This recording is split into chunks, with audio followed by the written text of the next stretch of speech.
సర్వః ప్రళయే భూతాని శృణాతి హీనస్తి సర్వః అని, అంటే సకల శుభములను కలిగించిన వాడు అని ఒక అర్థం.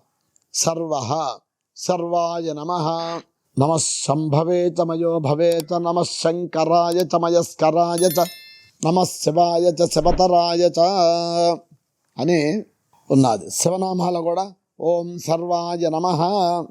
మరి ఇక్కడ విష్ణు సహస్రనామాల్లో వచ్చింది సర్వాయ నమః అని. మరి శివుడా విష్ణువా అని నీవు ఏర్పరచుకున్నావు. శివుడు విష్ణువు అని భగవంతుడు ఒక్కడే అని చెప్పండి. అందరూ తెలుసుకోండి. భగవంతునికి వివిధ రూపాలైన పెట్టి భేదాన్ని కలిగించకండి. భగవంతుడు ఒక్కడే, భగవంతుడు ఒక్కడే, ఒక్కడే భగవంతుడని అన్నమయ్య కూడా ఎలుగెత్తి చాటాడు. ఏమే పరబ్రహ్మ ఒక్కటే, పరబ్రహ్మం ఒక్కటే అనేసని ఎంతోమంది మహానుభావులు చెప్పుకొస్తూనే ఉన్నారు. ఈ వైవిధ్యాన్ని పెట్టినటువంటి వారిని పక్కకు పెట్టండి, మీరే స్వయంగా తెలుసుకోండి, అప్పుడే తెలియబడుతుంది. అందుకాబట్టి ఇక్కడ సకల శుభాలని కలిగించేవాడు. ఇంకా ఏమిటి, కల్పవృక్షం లాంటివాడు, కామధేను లాంటివాడు, చింతామణి లాంటివాడు భగవంతుడు. నువ్వు ఏది కోరితే అది ఇవ్వడానికి సంసిద్ధంగా ఉన్నాడు. నువ్వు ఏది చింతిస్తే అది నీకు వస్తుంది. ఒకడు ఒక అడవికి వెళ్ళాడు. అడవికి వెళుతూ కొంత ప్రయాణం చేశాడు. చేసి అలసిపోయాడు. అది మండు ఎండాకాలం. ఒక చెట్టు కింద కూర్చున్నాడు. కూర్చొని వెంటనే ఆ వేడికి ఆయనకి నిద్ర వచ్చేసింది. ఒక 15 నిమిషాలు గాఢంగా నిద్ర పట్టింది. నిద్ర నుండి మేల్కొన్నాడు. ఆయనకు అనుకున్నాడు, ఆహా ఎంత మంచి ప్రదేశం ఇది అని అనుకుంటున్నాడు. లోపల ఆయనకి బాగా ఆకలి వేసింది, బాగా దప్పిక కలిగింది. చుట్టూ చూశాడు, ఎక్కడా లేదు. ఆ చుట్టగా నుండే చూశాడు. అప్పుడు అనుకున్నాడు, ఇక్కడ నాకు నీళ్లు దొరికితే బాగుండు అనుకున్నాడు. చూడండి, వెంటనే నీళ్ళు వచ్చాయి. నీళ్ళని తాగాడు. ఆయనకి విచిత్రమైంది. మళ్ళీ అనుకున్నాడు, ఇంత సమయం అయిపోయింది, నాకు ఆకలి దహిస్తుంది, నాకు ఆహారం లభిస్తే బాగుండు అనుకున్నాడు. షడశోపేతమైన ఆహారం వచ్చేసింది, తీసుకున్నాడు. మళ్ళీ అనుకున్నాడు, ఈ భోజనం చేసిన తర్వాత భుక్తాయుసంగా ఉంది, పడుకోవడానికి ఒక మంచి మంచం పరుపు ఉంటే హాయిగా నిద్రపోతాను అనుకున్నాడు. అనుకున్న తక్షణమే అవి అక్కడ ప్రత్యక్షం అయిపోయినాయి. నిద్రపోయాడు. పడుకున్నాడు. పడుకున్న తర్వాత అనుకున్నాడు, ఏమని, ఇక్కడ నా భార్య పక్కనుంటే ఎంత బాగున్నో అనుకున్నాడు. వెంటనే ప్రత్యక్షమైంది. ప్రత్యక్షం వచ్చాక ఆయన ఏమనుకున్నాడు, ఇది దెయ్యమేమో అనుకున్నాడు. అనుకున్న వెంటనే దెయ్యంగా మారిపోయింది. ఇది నన్ను తినేస్తుంది అనుకున్నాడు. లాస్ట్కి తినేసింది. చూసారా, సంకల్పం ఏది సంకల్పిస్తే అది అయింది. అంటే ఆ చెట్టు కల్పవృక్షం అన్నమాట, చింతామణి. అటువంటి కల్పవృక్షం కింద కూర్చొని నువ్వు ఏది స్మరిస్తే ఆయనకి అది వచ్చింది.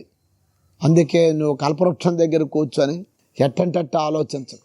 భగవంతుడు కల్పవృక్షం లాంటివాడు. నీకు మనస్సు ఇచ్చాడు. ఆ మనస్సు ద్వారా నువ్వు ఏదేది ఆలోచిస్తావో, ఏదేది సంకల్పం చేస్తావో అదంతా నీకు ప్రాప్తం అయిపోతుంటుంది. అందుకే నా మనస్సు కదా, నా ఇష్టం వచ్చినట్టు చేస్తాను, సంకల్పాలు చేస్తాను. నా శరీరం కదా, నా ఇష్టం వచ్చేట్టు నేను నా శరీరాన్ని ఉపయోగిస్తాను, నా ఇష్టం వచ్చేట్టు తిరుగుతాను, నా ఇష్టం వచ్చినట్టు వేషధారణ వేస్తాను అని అంటే, నా యొక్క పరివారం కదా, నా ఇష్టాన్ని ఏదైనా చేస్తానంటే తప్పక నువ్వు దాన్ని అన్నిటికీ అనుభవించే తీరవలసి వస్తుంది. ఇక్కడ నీ ఇష్టం వచ్చేట్టు సంచరించడానికి నీ సొత్తు కాదు ఇది. నీ శరీరం పైన నీకు అధికారం లేదు. ఇతరులను ఇచ్చేయడానికి నీకేం అధికారం ఉంది? అసలు నీ శరీరానికి రోగం అయితే, జ్వరం అయితే నువ్వు రావద్దని చెప్తే ఆగిపోతుందా? చెప్పండి, ఆగుతుందా? ఆగదు. నువ్వు శాసిస్తే ఈ శరీరం పైన లేదు. ఎవరికైనా సరే తిన్నగా హాస్పిటల్కి వెళ్ళాలా, అక్కడ ట్రీట్మెంట్ చేసుకోవాలా, ఆ మందుల ద్వారా తగ్గాలా, లేదంటే మరొక ద్వారా తగ్గించుకోవాలి. కానీ నాకు ఇది రాకూడదని నువ్వు శాసిస్తే అది రాకుండా మానదు. అందుకు కాబట్టి ఇది భగవంతుని ఇచ్చిన శరీరం. ఇది నీ శరీరం ఏమన్నది? పంచభూతాలది. తెలియక అజ్ఞానంతో అహంకారంతో మనుషులు ప్రవర్తిస్తూ ఉంటుంటారు. అటువంటి అజ్ఞానులకి, అటువంటి అహంకారులకి భగవంతుడు తప్పకుండా బుద్ధి చెప్తాడు. ఆ బుద్ధి చెప్పే రోజు వస్తుంది, తప్పక కలుగుతుంది. వినలేదా చెడిపోతాడు అంతే. ఎందుకో పనికి రాకుండా ఈ లోకంలో వ్యర్థంగా తిరుగుతారు. ఎందుకు అని అంటే భగవంతుడే చెప్పాడు, ఏవం ప్రవర్తతం చక్రం నానువర్తయతి హయః అఘాయు ఇంద్రియారామ భోగం పార్థ సజీవతి. నేను ఏర్పరిచినటువంటి జగచ్చక్రాన్ని ఎవడైతే అతిక్రమిస్తాడో వాడు తప్పక పాపి, వాడి జన్మ వ్యర్థం, వాడు అనేక ఆసురీ యోనిల్లో పడి అనేక జన్మలు ఈ దుఃఖాన్ని అనుభవిస్తాడని చెప్పారు. అది కాబట్టి మన ధనమైనా, మన శరీరమైనా, మన పరివారం అయినా, మన ఇల్లైనా మనం ఎంత ఉపయోగించుకోవాలో మనిషి అంతగానే ఉపయోగించుకోవాలా. అంతకన్నా ఎక్కువ ఏమాత్రం ఉపయోగించినా దానికి లోకంలో అంత మరంత 100 రెట్లు నువ్వు ఇవ్వవలసే ఉంటుంది, నువ్వు సమర్పించవలసి ఉంటుంది, నువ్వు బాకీ తీర్చవలసి ఉంటుంది. ఇది గుర్తుంచుకోవాలి ప్రతి వ్యక్తి కూడా. గుర్తుంచుకొని ధర్మంతో భక్తితో మెలగాల. అటువంటి దీన్ని తెలుపుతున్నది ఈ నామం. కల్పవృక్షం లాంటి వాడు భగవంతుడు. అటువంటి కల్పవృక్షం కింద మనం ఉన్నాం. మనం బిట్టగాళ్ళు అనుకుంటున్నాం. మనం ఎందుకు పనికి వాళ్ళు అనుకుంటున్నాం. నాకు అది లేదు, నాకు ఇది లేదని ఊరికే చింతిస్తున్నారు మీరు. చూడండి, ఎవరు అంత చింతించకూడదు. ఒట్టొట్టిగా నాకు అది లేదు ఇది లేదంటే లాస్ట్కి నీకు ఏది లేకుండా పోతుంది. ఇది మాత్రం మీరు గుర్తించుకోండి. ఎందుకు అని అంటే ఎప్పుడు లేదు లేదని ఎవడంటాడో వాడి వాక్య వాడికి శాపం అయిపోతుంది. ఎప్పుడు నాకు ఉన్నది ఉన్నది ఉన్నది అని ఎప్పుడు సంతృప్తిగా ఉంటాడో వాడికి భగవంతుడు అప్పటికి ఎలా ఇవ్వాలో అలా ఇచ్చేస్తూ ఉంటుంటాడు. దీంట్లో ఎటువంటి సందేహం లేదు. నీకు ల్యాప్టాప్ లేదు, పక్కోడికి ల్యాప్టాప్ ఉన్నది, మరొకటి ఉన్నది, అరే వాడుకుంది అని నువ్వు ఈర్ష్యపడే కంటే, నాకు లేదు నాకు లేదు నాకు లేదు అనుకొని చింతించే కంటే, ఏ పరమేశ్వర నీ కృప, ఇగో ఈ విధంగా నా సంకల్పం ఉన్నది, నా సంకల్పానికి నీ అనుగ్రహం ఉంటే అది నాకు ప్రాప్తము అవుతుంది. నీ అనుగ్రహం అని నువ్వు నిశ్చింతంగా నిశ్చలంగా నువ్వు కర్తవ్యాన్ని చేసుకొని వెళ్ళిపోతే నీకు ఒక్క ల్యాప్టాప్ కాదు, నీకు ఏది ఇవ్వాలో భగవంతుడు అది ఇస్తాడు. నువ్వు బెగ్గరగా అడుక్కుంటూ నాకేది లేదని ఊరికే నువ్వు దుఃఖిస్తే నీ దుఃఖానికి నువ్వే కారకుడవు. ఇది బాగా గుర్తుంచుకోండి. భగవంతుడు ఆసామాసవాడు కాదు. ఈ జగత్తును సృష్టించిన భగవంతుడు నీకు ఇవ్వడానికి ఆయనకి ఇది లేదా? నువ్వు ఒక మంచి కర్మ చెయ్యి, ఒక మంచి పని చెయ్యండి. ఆ మంచి పని చేసి ఏమి సదాచారవంతుడే గొప్పగా నువ్వు ఈ లోకంలో వెలుగు తప్పగా నీకు రావస్తుంది, నీ కాళ్ళ దగ్గరికి వస్తుంది. అందుకు కాబట్టి అటువంటి భగవంతుడిని మనం మామూలుగా ఏదో ఒక చిన్న బొమ్మ, ఒక రాయి, ఒక రప్ప అని మనం ఏదో దేవాలయాల్లో చూసుకొని అదే మామూలుగా దేవుడు, ఆ దేవుడి దగ్గరే ఉంటాడు. వందల అబద్ధాలు ఆడుతుంటాడు, 100 తప్పులు చేస్తాడు. ఆ దేవుడు సొమ్మంతా తినేస్తూ ఉంటుంటాడు. ఆయన తెలీదా? ఆయన రాయా? మరి నువ్వు దేవుడైనా ముఖ్యవు కదా. సాక్షాత్తు ఈ జగదేక సుందరుడైనటువంటి జగత్తుకే కారణం వెంకటేశ్వరుడు అంటున్నావు కదా. మరి అందరి యొక్క తప్పొప్పులు అన్నీ చూస్తున్నాడు కదా. మరి అందరూ కోరికలు తీరుస్తున్నాడు కదా. తీరిస్తే కదా నువ్వు ఉండిల్లో డబ్బు వేస్తున్నావు, మొక్కులు చెల్లిస్తున్నావు. మరి నీ తప్పులు ఆయన చూడ్డా? ఓ తెలివిలేని మనిషి, ఓ అజ్ఞానం మనిషి, తెలుసుకో. ఓ మూఢమతే, ఓ మందబుద్ధి గలవాడు అన్నారు గొప్పవాళ్ళు మహాత్ములు. గోవిందం భజ గోవిందం. ఆ భగవంతుని భజించు, ఆ పరాత్మను సేవించు. కాలం అంతా ఎంతో వ్యర్థమైపోయి పోతున్నది. అటువంటి పవిత్రమైన కాలాన్ని సద్వినియోగం చెయ్యు. నీ చేతిలో ఉన్నది, ఈ క్షణం నీ చేతిలో ఉంది, మరో క్షణం నీ చేతిలో ఉండదు. You alert to alert, you escape, you don't escape this opportunity. ఈ ఆపర్చునిటీని, ఈ అవకాశాన్ని నువ్వు కానీ దుర్వినియోగం చేసుకుంటే మళ్ళీ నీకు రాదు.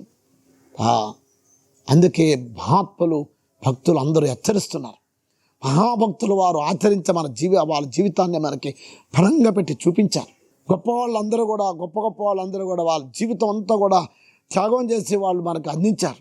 సామాన్యం కాదు. ఇది మనం బాగా హృదయం పైన ముద్ర వేసుకోవాలి. భగవంతుడు ఒకడు ఉన్నాడని, తప్పక భగవద్ అనుగ్రహానికి పాత్రుడు అవుతాడని భగవంతుడు అన్ని చూస్తున్నాడని మాటికి నువ్వు తెలుసుకుంటే ఎక్కడ తప్పు చేయడానికి నీకు ఆస్కారమే లేదు. అందుకు కాబట్టి అటువంటి ఆ దివ్యత్వాన్ని కలిగి ఉండాలి. మరి దాని కొరకు భగవంతుడు ఇక్కడ భక్తులెల్లరికీ ప్రీతితో వారి వారి అర్హతను అనుకూలముగా ఫలాల్ని ప్రసాదిస్తుంటాడు.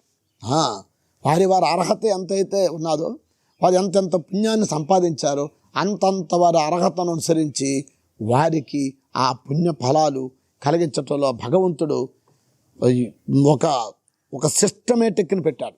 అటువంటి భక్తులు నాకు ప్రియులు అని చెప్పాడు భగవద్గీతలో 12 అధ్యాయాలు. అందుకు కాబట్టి భగవద్భక్తులు కండి, ప్రపంచానికి భక్తులు కావద్దు.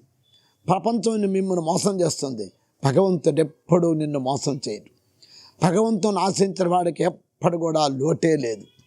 ఇది పరమసత్యం. ఈ సత్యాన్ని నమ్మిన వాడికి సొమ్మే, దీంట్లో ఎటువంటి సందేహమే లేదు. సత్యహరిశ్చంద్రుడు సత్యాన్నే పట్టుకున్నాడు. ఆయనకి లాస్ట్కి తరతరాలకి యుగాలకి తరగని సంపద అయినటువంటి అఖండమైన కీర్తి సౌభాగ్యము అనేక యుగాలైనా లభించింది. చూడండి, ఆయన పేరు చెప్పుకొని రామాలేశ్వరుడి కల్లా ఓ పెద్ద పెద్ద బంగారు కిరీటాలు వచ్చాయి. నిజంగా వాళ్ళందరూ కూడా సత్యాన్నే మరి కానీ నిజంగా ఆ సత్యహరిశ్చంద్రులాగా మనం కానీ ఆ డ్రామాలేశ్వరుడు కానీ వాళ్ళు కానీ పాటిస్తే ఈ లోకంలో ఎన్ని వేల కిరీటాలకి వాళ్ళకి ఇది ఉంటుంది చెప్పండి. సత్యహరిశ్చంద్రుడు కిరీటాలు పెట్టుకోవాలని ఆయన సత్యాన్ని పాటించలే. తన ధర్మంగా తన కర్తవ్యంగా ఒక మనిషిగా జీవించడానికి సత్యం వద ధర్మం చర అని వేదవాక్యాన్ని ఆయన రూఢిపరిచాడు, ఆచరించాడు. అందుకే యజుర్వేదం ఏం చెప్తుంది? సత్యేన వాయురావాతి సత్యేనాదిత్యే రోచతే సత్యే దివం ప్రతిష్ఠతం తస్మా సత్యం పరమం వదంతి. ఆ సత్యం వల్లే జగత్తంతా నడుస్తుంది. సూర్యచంద్రులు ప్రకాశిస్తున్నారు, వాయువు వీస్తున్నది. ఆ సత్యం గొప్పది. మరి అటువంటి సత్యస్వరూపుడే భగవంతుడు. ఆ సత్యస్వరూపుడే భగవంతుని అందరిలో చూడు, అప్పుడే నీకు ఇంకా జ్ఞానం పెరుగుతుంది. ఒక విగ్రహమే కాదు, ఒక విగ్రహ రూపంలో భగవంతుని చూడటం అది సామాన్యం. అది ఇక అంతటా భగవంతుని చూసి అందరికీ నువ్వు సేవలు అందించి నీ యొక్క ధనాన్ని ఎక్కడ లేదో అక్కడ ఆర్తులకి నిరుపేదలకి అందిస్తే అదే నిజంగా భగవంతుడికి ఇచ్చినట్టు. అదే నారాయణ సేవ, అదే మానవ సేవే మాధవ సేవ అని చెప్పిన వాక్యానికి సార్థకత అవుతుంది. ఆ సార్థకత ఇప్పుడు మనం వాటిని కోల్పోతున్నాం. కేవలం ఏదో ఒక దేవాలయంలోనూ లేదా ఒక పూజారికో లేదా మరొకరికి ఇస్తే నాకు పుణ్యం వచ్చేస్తుందని ఇచ్చిన దగ్గర ఇస్తున్నావు, వేసిన దగ్గర వేస్తున్నావు. కానీ ఎక్కడ ఉపయోగించాలో నీకు ఇంకా తెలియటం లేదు. మనకి అవి తెలిపేవే శాస్త్రాలు, మహాత్ములు, గొప్పవారు, ఈ యొక్క స్తోత్రాలు. అటువంటి దాంట్లో శివహ అని ఒక నామం. ఆ శివం అంటే ఏమిటో ఆ నామాన్ని మనం మళ్ళీ చెప్పుకుందాం. ఓం శాంతి శాంతి శాంతి.